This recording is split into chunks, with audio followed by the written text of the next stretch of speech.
Welcome to the Personal Podcast, the podcast where we get to meet the real personality behind the professional. In the studio today, I have with me Leigh Ferguson. Leigh is partner at law firm Hay Kilner. Leigh, how did you break your back? So I broke my back, it'll be 5 years in December. I had 4 seizures in one day. They were classed as, back then, grand mal, so they were full tonic seizures, lost consciousness. First one was in the car. Second one, I was in the bath. Third one, I was downstairs, I was caught. And then the fourth one was when the paramedics were there. So the compression of the seizures throughout the day, so I'd been having seizures all day, had essentially compressed all the way running down my spine. And unbeknown to us, when I arrived in hospital, we found that part of my spine had splintered and went straight into my spinal cord. Oh my goodness, that's just horrendous. Yeah. Did you always have seizures? I have had a few seizures. I've had a couple of seizures, stress related. One was after I was bereaved. My husband died, and that was a trigger because of everything that had went on.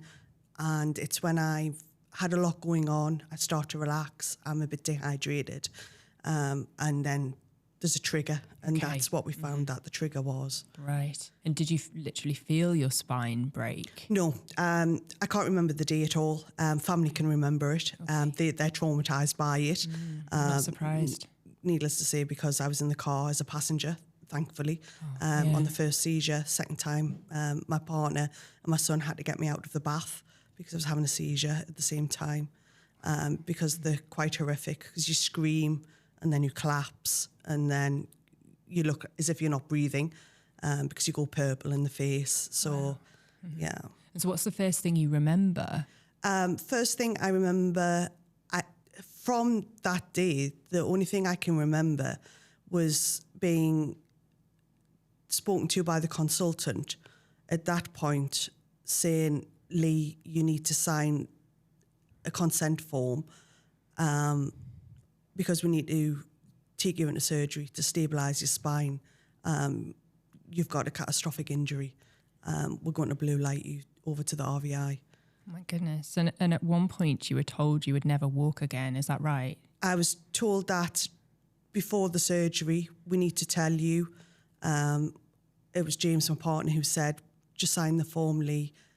It's bad. They don't think you're ever going to walk again. You haven't moved your legs for the last 16 hours. You can't feel anything. We need to get you in surgery and stabilise the spine to see what's going on. And what went through your mind at that point? At that point, I think because I was medicated very heavily at that point, I didn't fully comprehend what was going on. Okay. Mm-hmm. So it was a bit of a blur. I think it was only after surgery, that was when the consultants came in and said surgery had went okay, they stabilised the spine, rods, screws. But this is going to be a long, long road. And likelihood is you're never going to walk again. Your life's going to completely change. And we're just going to have to take it one step at a time. And then what went through your mind? Disbelief,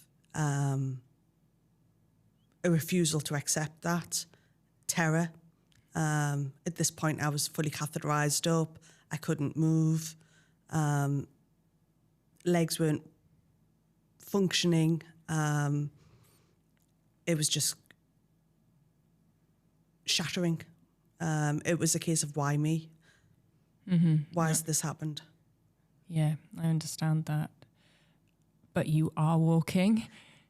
In a fashion. I'm wheelchair reliant. I can do a few steps. I can't do anything unaided. So I'm classed as paralysed from the waist down. Okay. So I am paralysed essentially from the waist down. So nothing really works. So I've got left foot, drop foot, right foot inversion. The legs don't work properly. I don't have any feeling from the back down to the waist, or it's limited feeling, or it's confused, so that the signals don't work. So because the spinal cord's been damaged, at the level of the damage, so, bladder doesn't work. So I'm classed as incomplete. The paralysis is incomplete. So bladder doesn't work properly, bowels don't work properly. Oh my goodness. But yet you are still getting around. I mean, what gives you the courage to do that after everything you've gone through? Stubbornness. Complete stubbornness. Family. Yeah. Mm-hmm. That's my drive. And I've got, whilst I was given this awful prognosis and a lot of rehab, and I was sent down to the Golden Jubilee, which is the spinal cord unit, who are amazing. And I was down there during COVID, so I couldn't have any visitors from any relatives. So I was pretty much shut off. And it was over the Christmas period, and then COVID had hit really bad. So I was pretty much on my own. It was just a time for me to focus and a denial. I didn't accept what the consultant said. So for a scale of 1 to 5, the consultant said, you're 5 being the most able person like you, able-bodied, you're 1. And I was like, no, I don't like those odds. I'm not happy with those odds. Let's change it and let's work at changing this the best I can. But they did a reality check constantly with me, to say, no, life is never going to be the same again. Wow, you're incredible for being so stubborn and strong, and that belief that you would walk again. But, you have got a lot going on, as you've mentioned, and we haven't even covered the pain. Like, on a scale of 1 to 10, what's the pain levels like day to day? Pain levels are constantly there. So I take morphine every day. I'm on neuropathic drugs. So it's if somebody's got a constant toothache, that's constantly there, and a lot of fatigue. So the pain will depend. So it's going to be worse now. Winter's coming in. The season changes have a massive impact. Right. I can't regulate my body temperature anymore. Oh, okay. So wow. My legs are purple. They're constantly cold now. Oh, bless you. So it's painful a lot. And because of the wheelchair, arthritis has kicked in my hands because it's self-propelling, and in the movement and upper body strength. So there's a lot of pain relief that's taken to maintain a level where I can cope and continue to function. Wow, and even at that level where you're coping, you're still feeling pain? All the time. Oh my goodness, that must be horrendous for you. How do you even cope with that? Some relaxation techniques. Or if I'm fatigued on an evening, which is more so on the evening, you just try and rest. So your legs will be sending signals all of the time. They'll feel irritable. So I'll have a lot of leg spasms through the evening. So I have to brace my legs up to stop them from moving. So it's a bit like, The Exorcist. So my leg will turn. So it's incredibly painful. Yeah. So that can happen on a regular basis where the foot will just turn one way, which it shouldn't be turning that direction. But I can't have Botox in the ankles because I've got hypermobile ankles. If I have Botox in the ankles, then it would stop my ankles from working. Oh, okay. So that's how the consultants don't believe that actually I can stand for a little bit because I do have hypermobile ankles as well. Right. So I need to keep things braced up and have, very sturdy boots a lot of the time to try and straighten the legs and straighten the feet. And for the drop foot, I'll wear a brace when I need to keep the toes up so I'm not tripping or dragging my toes because I can't feel my feet. If I drag my toes, then I damage them. And then obviously I've got risk of skin sores and things like that. So I have to check my skin on a regular basis. Oh, bless you. You have so much to deal with. And going back to kind of when you were in hospital, you weren't able to move, and then to get to where you are today, I take it you've been through a lot of rehab. And how was that? Rehab was brutal. The rehab team were amazing, absolutely amazing, but they sensed that I wasn't accepting what I was told. So they gauged me and my personality quite fast, that they could push me. And because I'd been quite active beforehand, and I had a level of fitness. I used to run, not very good, and I used to do marathons, half marathons and things. They would push me to the point until I collapsed and said I couldn't do anything more. So they would push and push and push until I couldn't do it. And I think that level of determination, and we delayed my going home because they could get me into the water, where before it was stopped for COVID, for infection. Right. Mm-hmm. So they got me into the hydro pool, which was devastating and brilliant at the same time, because the hydro pool gave me the balance, the water, and as soon as I got in the pool, I could stand and I could walk because I was aided by the water. Right. Mm-hmm. So at that point, when they put me in the pool, and it was 2 weeks before I was due to be discharged, and that was the 2 weeks click to try and get some movement going and to try and have that ability to walk and use the hydrotherapy at that point.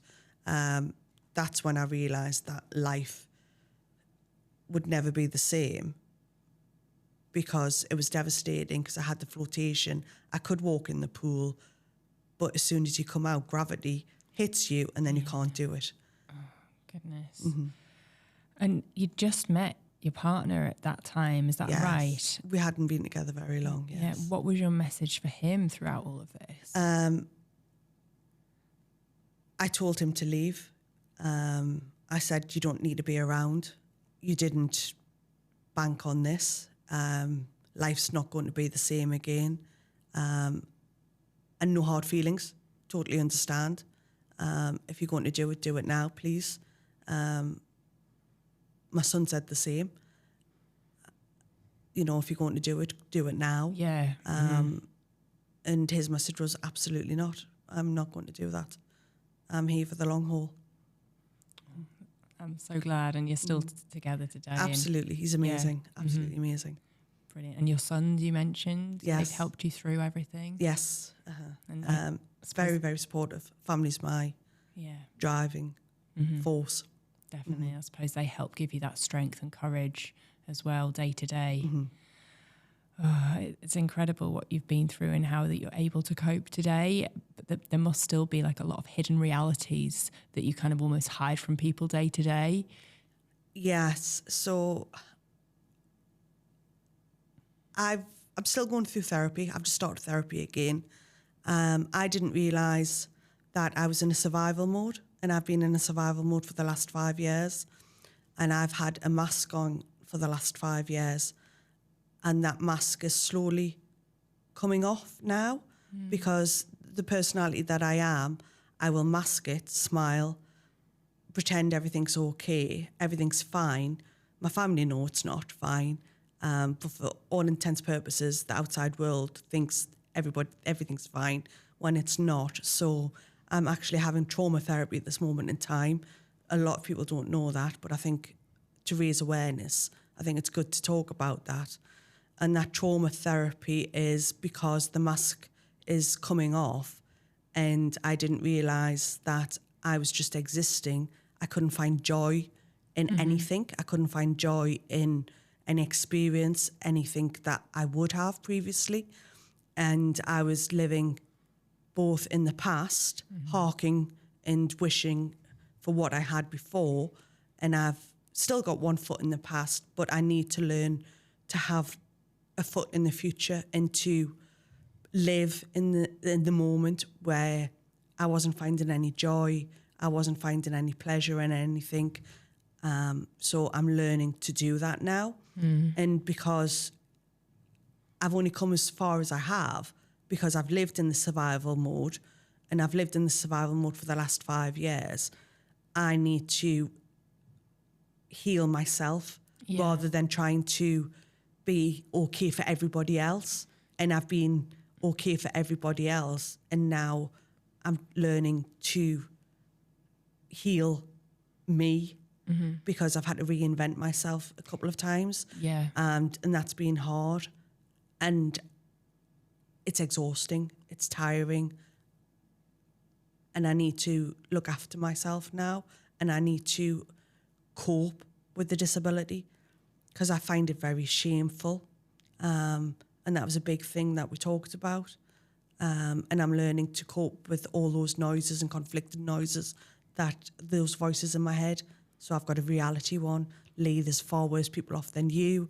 You should be happy. You've got a beautiful family. You've got a good career. You've got a fantastic network around you. But then I feel sad. I feel angry. I feel shameful. And I'm not in control. I'm not the driver anymore. And I need to learn to be that driver again and stop all those conflicting noises and those voices from silencing me, which they did do, and they continue to do so. The voices are never going to go away. I explained the analogy to you. It's like I'm a bus driver and I've got squabbling siblings behind me, and those voices just put me on a circular route. I need to come off this circular route now, and I need to focus on finding my own journey, if that makes sense. Oh, it makes total sense. And almost that mask you wear to kind of help you through the trauma in the early days, it's almost like you absolutely need that. And it's nothing, I realised that I do need it, and I needed it to get where I am. And I'm happy with that, and I'm fine with that. And I understand the process of grief as well. And I thought that's just the journey I was on. But for the last year, I've just felt dead inside, if that makes sense. Yeah, it does make sense. It's almost like what got you to this point, it won't get you any further. Yes. Yeah. So I'd stalled the engine, and that engine had stalled, and I wasn't moving. Yeah. Yeah, it makes sense. And it's like you said about rediscovering your identity now that you're kind of beyond that 5-year stage. And it's like, well, who am I now? Yes. What does that look like? Can I start taking the mask off? How does that feel? It's very scary. It's very vulnerable. But they say the strength in vulnerability. Yeah. I believe so. And I think that's one of the important parts of this podcast. Thank you so much for talking so openly, especially about the shame part, because I think a lot of humans, we all feel these emotions, but we're too frightened to talk about them. Yes. It's almost a fear to be vulnerable. Yes. So I'm really grateful for you sharing so honestly how you're feeling in kind of every element of the situation. Because another thing I think people forget is they think obviously the situation so traumatic, but then as the years pass, they think, oh, well, you'll be over that now. Yes. And it's just like there's different hurdles, I'd imagine, that you face along the way. And sometimes when people think, oh, you're fine now, that's the hardest part, because then you think, well, I should feel fine, and I'm not. And where's the joy? Are you starting to find any joy yet? I am. I'm starting to drive, if that makes sense, going back to the analogy. I've still got a lot of health issues. Those are ongoing. The recurring. They may get worse, so I could deteriorate at any moment. I am deteriorating in some regards. The bowels are not working. I'm waiting for scans. That's got me down. I may have to have a stoma at some point, and there's an acceptance of that. I'm waiting for tests and scans. So that's another shame element, if that makes sense. Yeah. An embarrassment. I think the perceived embarrassment that I carry is because when you're in a wheelchair in the public and you're out and about, it's because some people will look at you and tip the head, and it's like a pity me, which is a struggle to deal with that. Or some people will just not give you any eye contact, and because they don't know how to acknowledge. Or you've got some people who are incredibly rude who will move you in the wheelchair, and it's the wheelchair is an extension of my body. Yes, it's me. When you're upright, you can engage eye contact far more easily. But I've really struggled with that. Or if I'm with somebody, they will talk to the able-bodied person rather than me. My legs aren't working. Wow. My legs aren't working. But I can talk, I can communicate very efficiently and be articulate. But people have these assumptions, and hence that's why I felt it was really important to talk so openly and harshly and transparently about this, that the public's perception can be somewhat skewed. And I think the climate in today, especially today, with the budget coming up and people being placed in boxes and talking about benefit reforms, and I find it really harsh and frustrating and very emotive. And I struggle with that because I think as being disabled now, I didn't quite understand what I do now. Yeah. And it's a shame to hear that those stigmas are still alive in today's society about people with disabilities. What do you think is it that makes you feel shame? I think the shame element came from, for me, I would hide the fact that people assume because the legs don't work that everything's fine. It's not. The shame was, and I spoke about this with my therapist, and she's brilliant. She said, just be honest. I do have to catheterize. I have to pre-plan everything. And I think if you ask people with a spinal cord injury, it's not the mobility. It's about the bowels and how you function and how you've got spontaneity. And you have to plan every trip. You have to understand where you're going. You have to know if you've got facilities around you. You have to understand if you've got accessibility, any issues around that. And that spontaneity is no longer there, and that's gone. And it's what people perceive of you at the same time. Like, oh, well, you know, what are you putting in a pocket? You know, where periods are talked about very naturally and it's a common thing. Well, it's no, I have to, you know, catheterize to go to the toilet. You know, I may have accidents and people aren't aware of that. And things like that all depends on what's going on that particular day. So I haven't left the house this weekend because I'm not well at this moment in time. So I haven't been able to go out or do anything because I've had to stay at home. Because I'm not well at the moment. Bless you. I really appreciate you coming in today as well. What did you take most for granted before your accident? Just because I'm diagnosed as being epileptic and I'm incredibly independent, and I lost my license for a year and a half. Because we had to clear the year of the no more seizures, and then obviously I had to be tested so I could drive a manual car and have adaptations. It was the independence, just losing the independence. It was awful, being reliant on other people, asking for help. As any of my members of my family will tell you, I do not ask for help. And I refuse to ask for help, but it's learning to ask for help. Saying, no, I'm sorry, I need you to help me. And I need to ask for help. I can't function in the kitchen properly. I can't move things around, so I have to ask for help all the time. I used to love to cook, but I can't really do that because I can cook, but I have to have a stool, but moving hot water from a pan, simple things like that, to the sink, to, you know, that's a chore. And the exhaustion.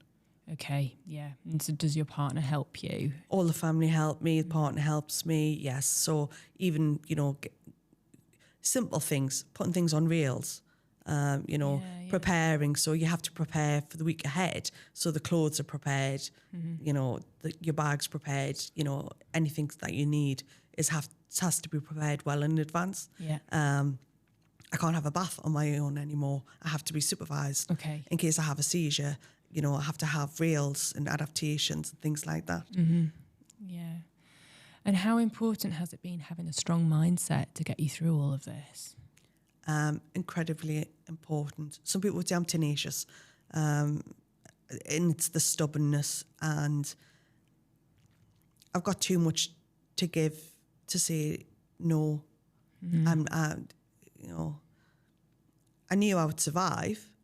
Because I've survived other traumas. So I knew that was always going to happen.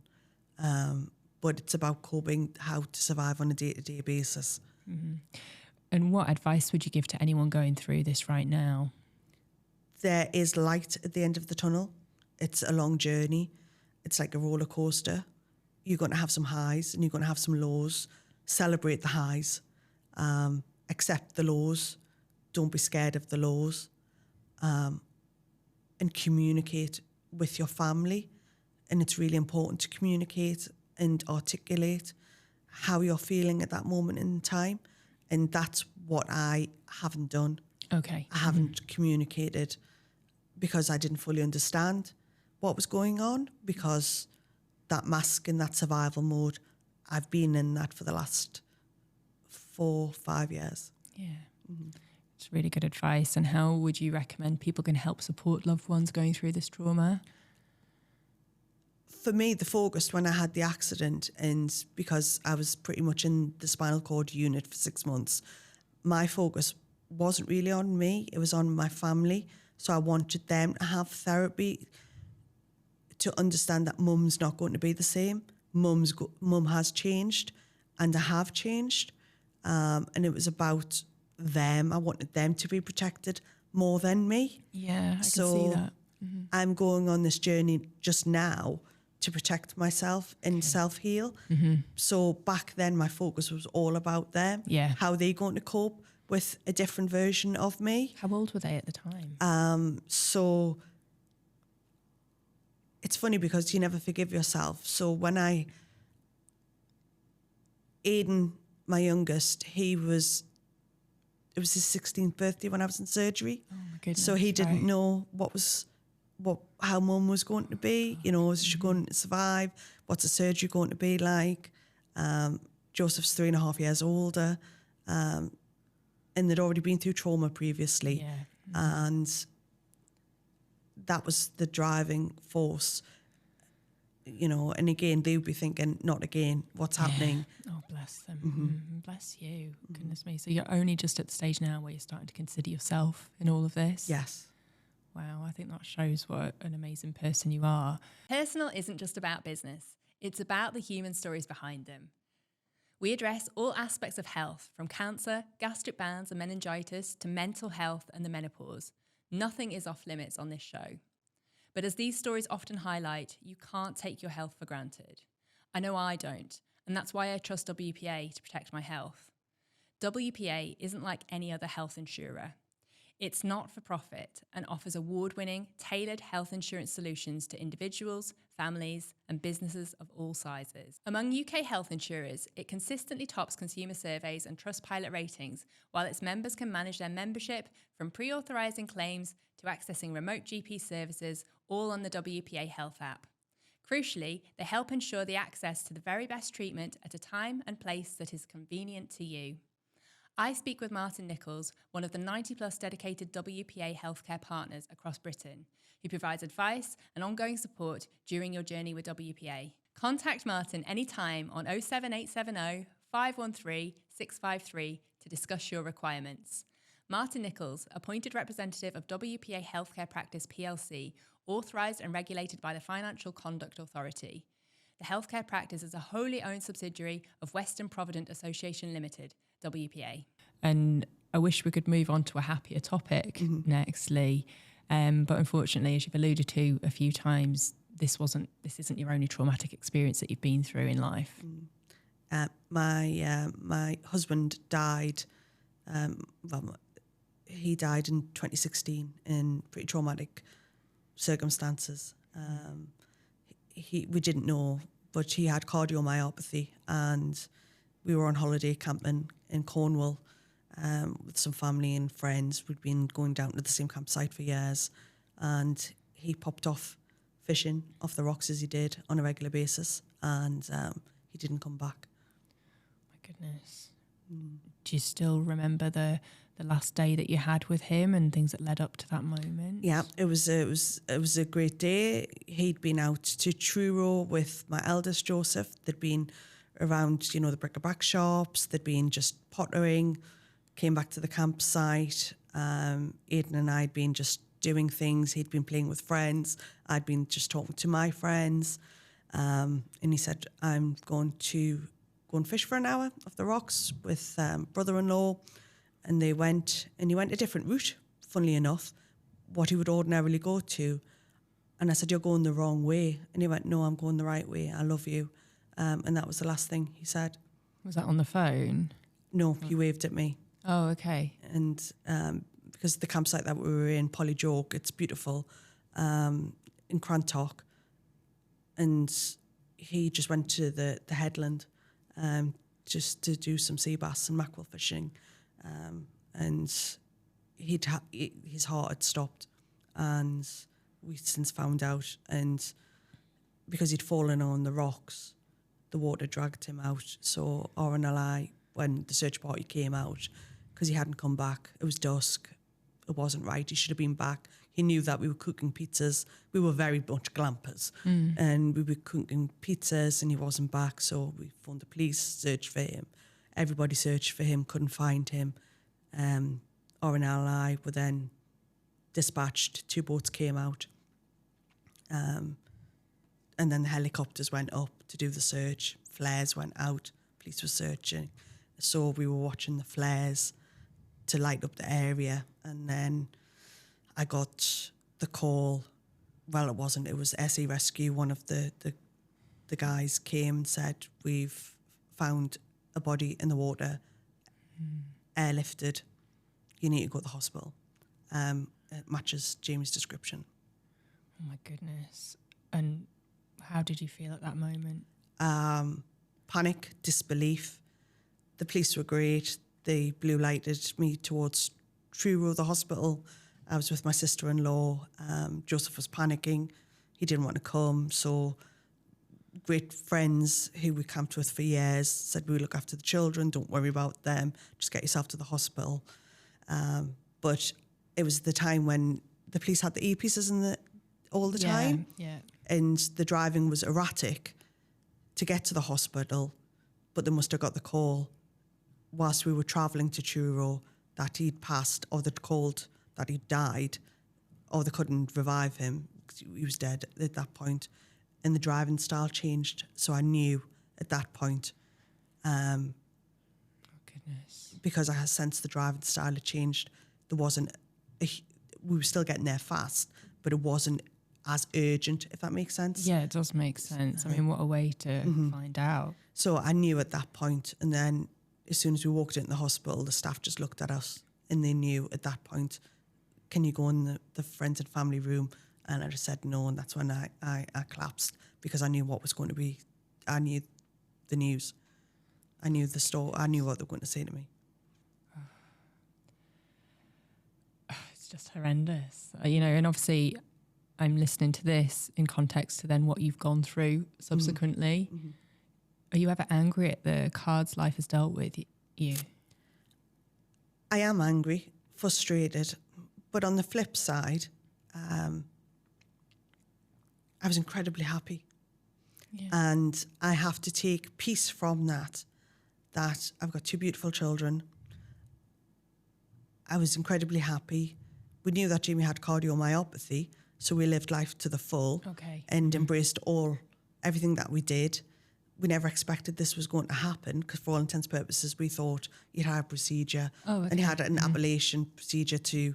And we just thought that was it. Everything was going to be fine. But I had, because we met very young, I had 25 years of love, respect, a beautiful family. And not many people have that. Mm-hmm. And I was so incredibly grateful for that. And so thankful for that. Yeah. So that's what got me through that at the same time. Mm-hmm. But I imagine the immediate grief was devastating. It was. I reacted again with the same as the accident, that we've all got to survive, we've all got to get on with it. Aidan was 11, Joseph was 15, going into his GCSEs. They had to go to school. Aidan was going into senior school. If they're going to school, I've got to support them. I've got to go to work. And I pretty much went back to work straight away. And then I realised a few months later, I can't do this. I need a sabbatical. I need some time out. Mm-hmm. I need to be there for the kids. I need to process this a little bit. And I need to understand what the grief journey is. Mm-hmm. And I went through the cycle. And that's what I did. And the Kubler-Ross cycle. Yeah. Mm-hmm. And then and is this what you were referring to when you said that you'd handled the grief and trauma in the past before, so you could handle it better? I repeated the same exercise Okay. in my mind. So when I had the accident, because I was shut off from my family, James and I agreed on a Friday after a week intensive physio. We would speak every day, FaceTime, but Friday was my token day, if that made sense. Okay. And on a Friday, I could have a token day, and that's when I would cry and let rip and just sob because I was exhausted at that point. So a token day was a Friday day where basically we didn't really communicate. I would just be on FaceTime crying very ugly and sobbing because it would be held up and pent up until I could release, because I needed my energy for the week to do all of the rehab. Yeah. So to keep that strength in, and then the Friday would be the release. Okay. Yeah, that makes sense. And almost 10 years on from Jamie's accident, how does grief look like now? Still very thankful for what I had, but very grateful for what I've got. Because I was widowed quite young. Jamie was only 42 when he died. I'd met James with the blessing of Joseph and Aidan, and I felt that I had too much love to give, not to be on my own, and not to shut myself off. Yeah. And I didn't want to be on my own. Yeah. So it took a long time for that, until I was ready to open myself up to the vulnerability again, to meet somebody and share my life and open up my family. Yeah, absolutely. It's almost a very brave thing to do, isn't it? After you've been hurt so badly, or, after losing someone you were with for so long, you can understand sometimes how some people do shut down and don't want to be with anyone again. But I felt so blessed that I had 25 years. Don't get me wrong, it was a normal marriage, but I'd had 25 years of joy, 2 beautiful children, who are just amazing and well-adjusted, good. And we just needed to start living life again. And he would never have wanted us not to live life. Yes, that's true. It wasn't a case of, being silo. He wanted us to, share what we've got. Yeah. Because we've got a contribution to make. I think everybody has a contribution to make. I think it's really important that we continue to do that. Yeah. In whatever way, shape or form. I agree. And be thankful for what you had and still have rather than what you've lost. Yes. Along the way. And I held on to that, to be grateful, and I would say that to children, be grateful for their experiences, be grateful for what we did, be grateful for how you are rounded, and notwithstanding that James, Aidan was young, Joseph was a little bit older, 11 and 15, but James has been such a pivotal point in the boy's life at the same time that he's brought them up as his own at the same time. Yeah, that's really lovely. And how do you like to remember Jamie? We talk about him very openly. Again, James is marvellous. He's commemorated as a train. His employees call him his work husband. Was very keen to make sure that his memory was kept alive. So he's one of 5 locomotives, and he's on the West Coast Main Line. A train's been named after him. And we call him a reliable engine, which is funny because he worked on the railway, on the network. So he's a rescue engine. He's a locomotive, along with, Lady Penelope and the founder of the Samaritans, which is marvellous. Yeah. And that's great for the kids to see. Oh, that is incredible. I love that. What a way to keep someone's memory alive. And obviously you've grieved in various forms over the last 10 years. What has grieving taught you? Resilience, acceptance, but also take a lot of pleasure of what you've had. and be grateful for what you've had. And I'm very grateful. And I'm very grateful to Jamie's family who is still there, who support us. I'm grateful to James's family who are there continuously to support us, and the transition that we've had.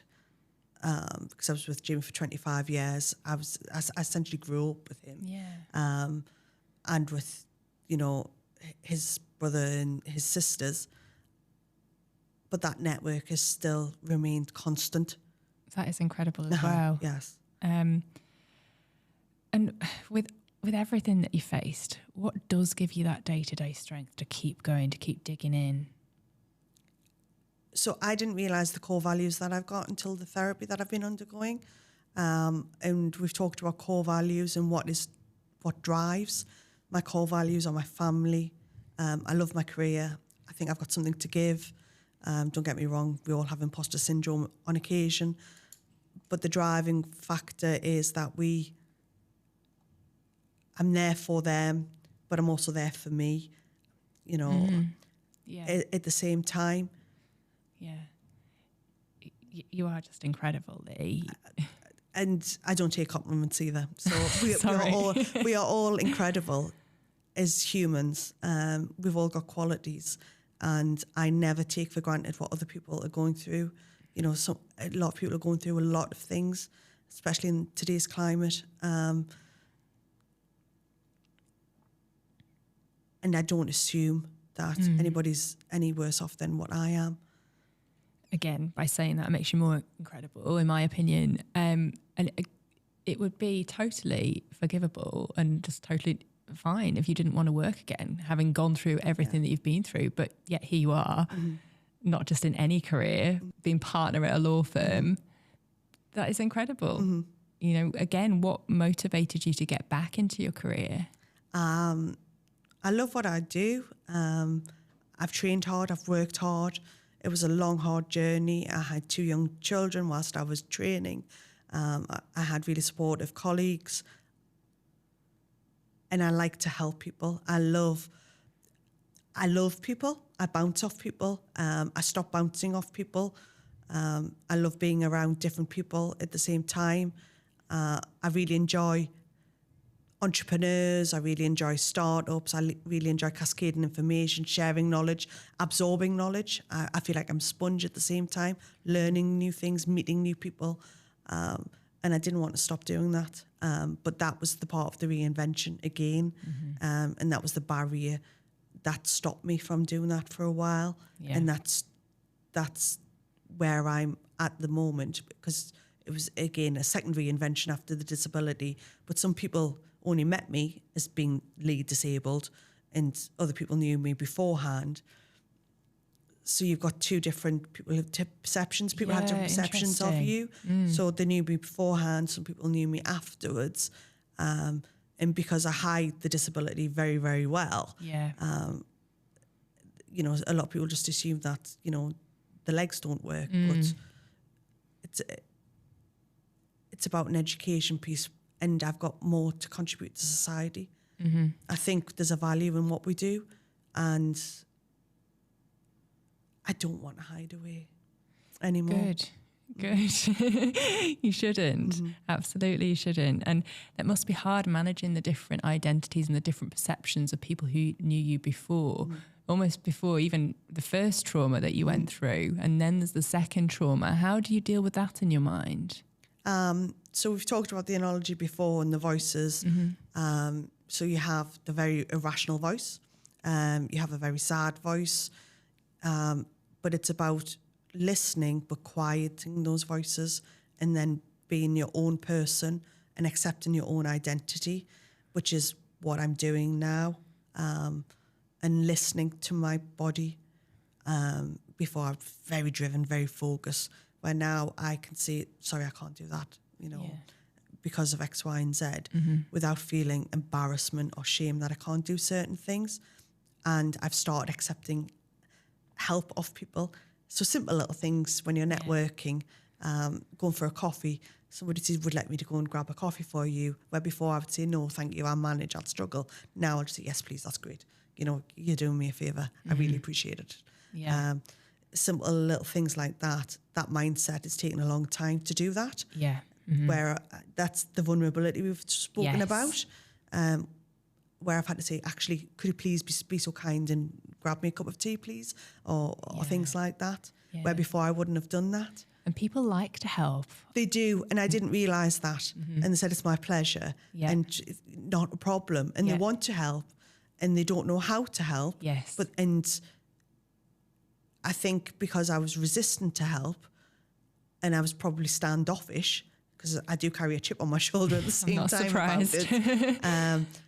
I didn't realise that people did want to help, and they really do want to help, but because I'd stopped people letting them in and letting them help, that I was too stubborn, and I was cutting my nose off to spite my face, really. Where now I've opened up and been, yes, thank you. There's no shame in that. No. Where before I did feel the shame. Okay. And because, some people might say they don't know how to react or how to help people with disability.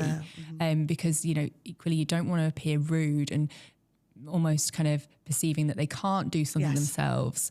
And equally, how important if they're fighting for their independence is. What's the best way that they go about, asking if you need any help? Is it just literally asking that question? Just ask.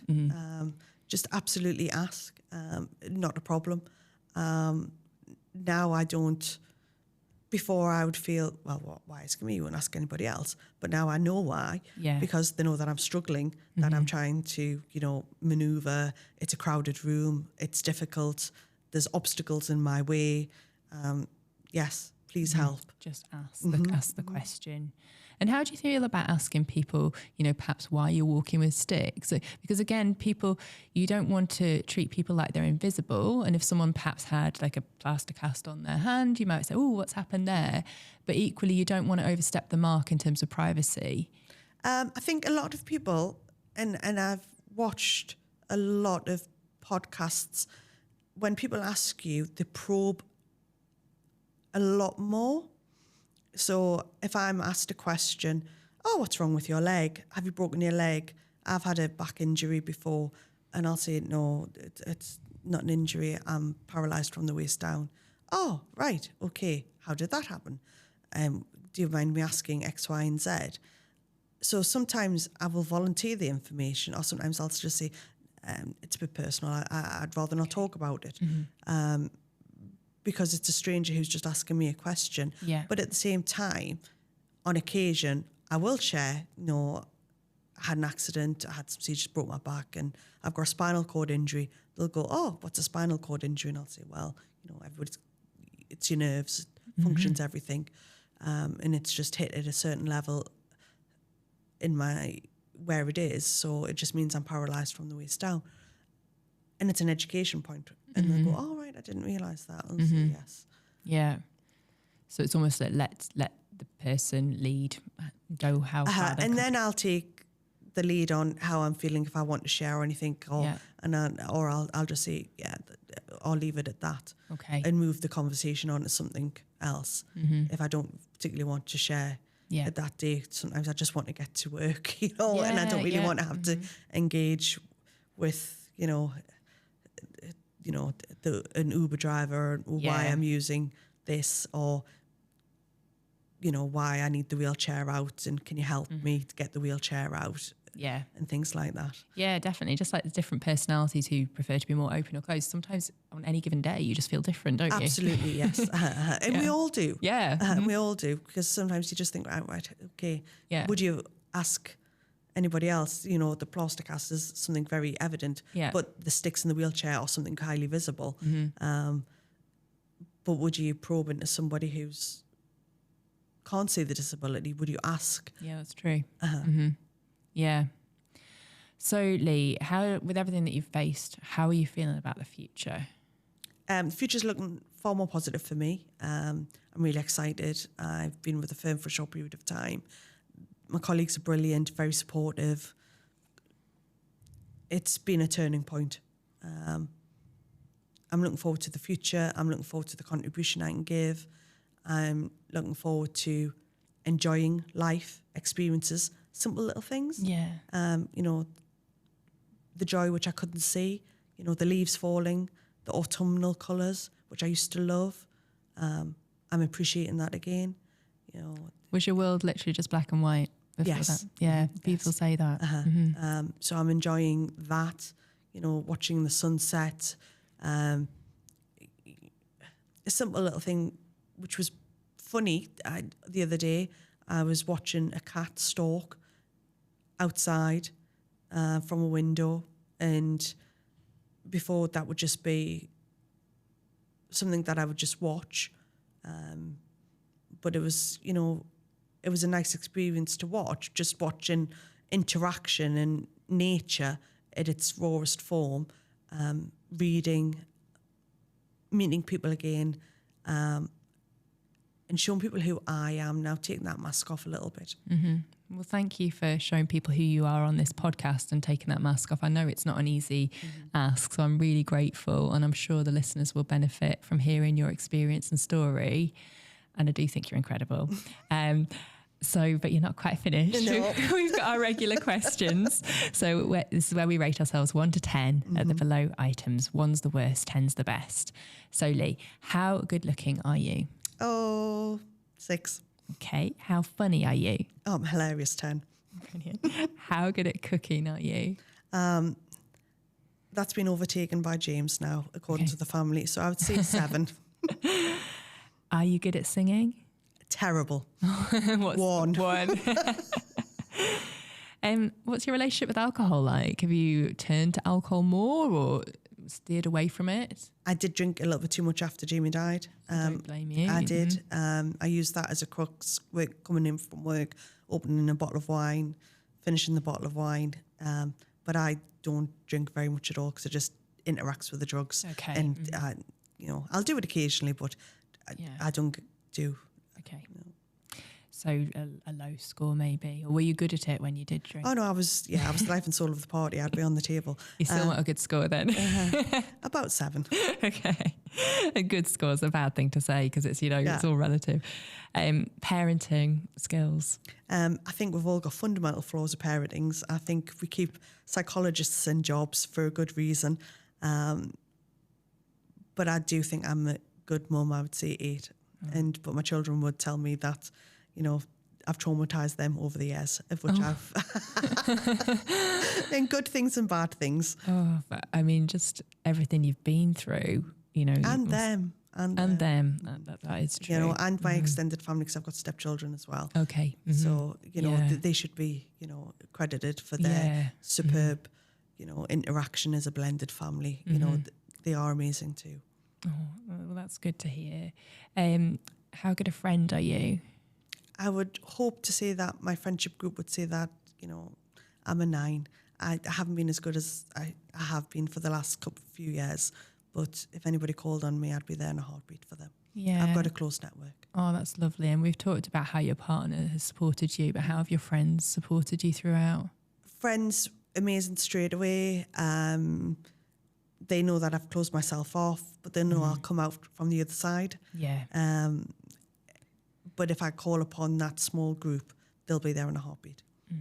Oh, that's incredible. Intelligence levels, how would you rate yourself? 7, 8. We've all got things to learn. That's what I say to. That's what I say to everybody, even my trainees around me. That we should never score ourselves as a 10, because we've got still so much to learn, and there's a lot more out there to learn. 100%. How kind are you? I think I am kind. I would say about a 9. Yes. Lovely. And Leigh, how good at sex are you?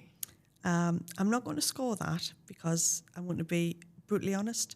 Sex is different. Yeah. Being disabled. Sex is there. Sex is present. Yeah. Sexual intimacy is really important. But being disabled, it's different. Yeah. You know, I think people have massive issues and stigmas around talking about sex as it is. But then if you look at sex with disabilities, no one dares talk about that subject. So thanks for answering that bravely. Is there anything more you want to add? Being disabled, you can still have sex. Yeah. You can still have an intimacy. It's still equally as pleasurable. You've just got to learn different. It is different. And anybody who has this kind of injury will tell you it is different. Experiment, try different things, find things that suit you, but talk to your partner as well about it. Be very open about it, because, as I say, it's completely different. But again, intimacy is something that you do get back, and it's something that isn't absent from your life, and it can still be forever present in your life, because it's still very important. Yeah. Oh, thank you so much for sharing that, Leigh. Thank you for this interview. You've been incredible. No, thank you for your time. Stories are at the heart of the Personal podcast, and we're so grateful for everyone who comes on and shares them. Stories are also at the heart of a strong PR campaign. And at Harvey and Hugo, we believe that everyone's story deserves a chance to be heard. That's why we're on a mission to give you a voice amplified through the power of story. Our stories are shared in the form of press releases, social media, content marketing, videography, photography, animation, graphic design, and podcasting. Our stories aren't just heard, they're shared, watched, clicked, but most importantly, they are felt. It's this stirring of emotions that cuts through the noise to light fires within people and activate them towards your purpose. So one question for you: are you ready to share your story? Harvey and Hugo, your voice amplified.